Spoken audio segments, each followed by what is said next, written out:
contestant is Sarah Wu, Mr. Lizard.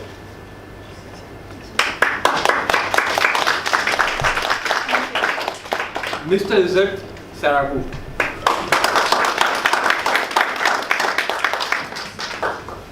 When I was a teenager, I used to live in a house where it was a common sight to see lizards sticking their bodies on the ceiling, on the walls, and even sunbathing at our window panels.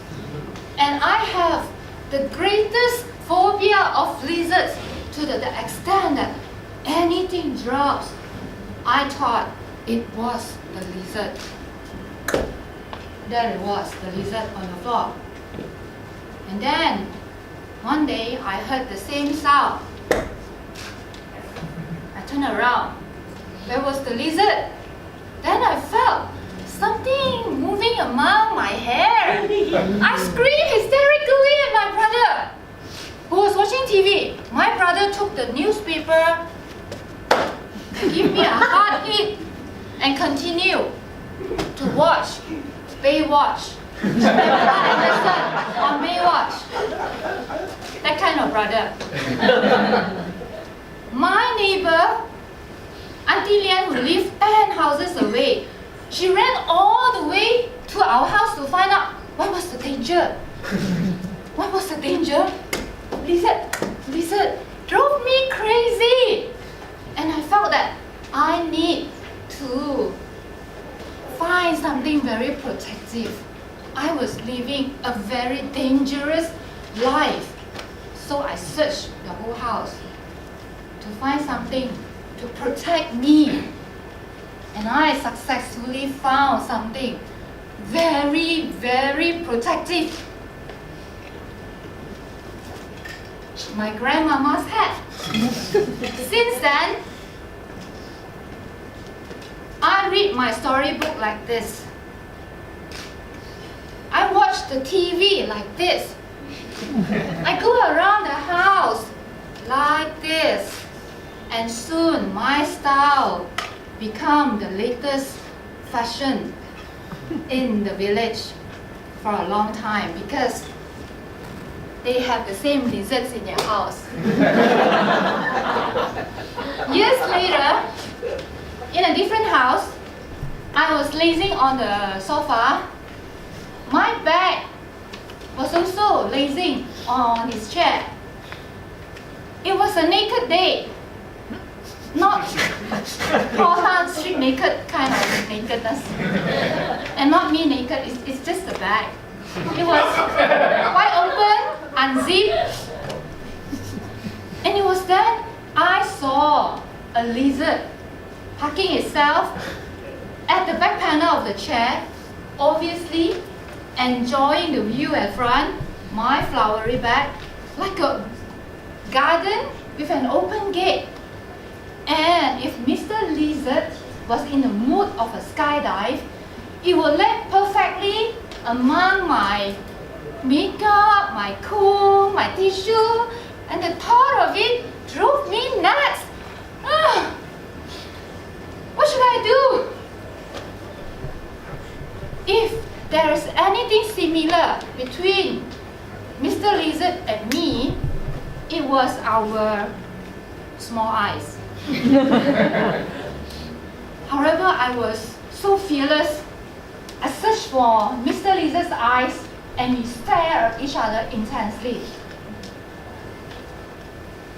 First time in my life, I zoomed my sight into the cornea of a lizard, like I can see the veins around it. We felt each other's soul strongly. It was at that moment I sent out a very strong, very fierce warning to Mr. Lizard. Something like this. Don't you dare jump into my bag. You are not going to like my next action.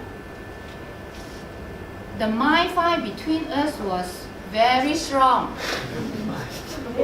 None of us dared to make any move. It was then suddenly I felt Mr. Lizard's heavy hearts. Mr. Lizard gave me a last look and then decided to move backward to go away. And I learned a big lesson from this incident. In life, we need to face our fear. Fear is like a ghost. If you confront it in the broad daylight, it will vanish into thin air. And I found a secret, the power of a strong mind. If your mind is strong enough, you can do anything. You can even talk to the animals. So, I have since used my powerful strong mind, which I call my lizard mind power, to overcome the obstacles in my life. For instance, 6 years ago, I was overweight and I had actually passed by the gym, touched the glass door, peeped inside close to 1,000,000 times. Until one day, I woke up with that same fearless spirit, just like that time I saw Mr. Lizard eye to eye. With that fearless spirit, I finally stepped into the gym, and the rest was history. I lost 20 over pounds and turned to who I am today. And I even become a dance instructor. So my dear audience, use the strong mind power in you to overcome the obstacle in your life. You can even borrow my lizard mind power. Use the lizard mind power in you to overcome the obstacle in your life, turn your life around to something beautiful and even flirtatious. Thank you.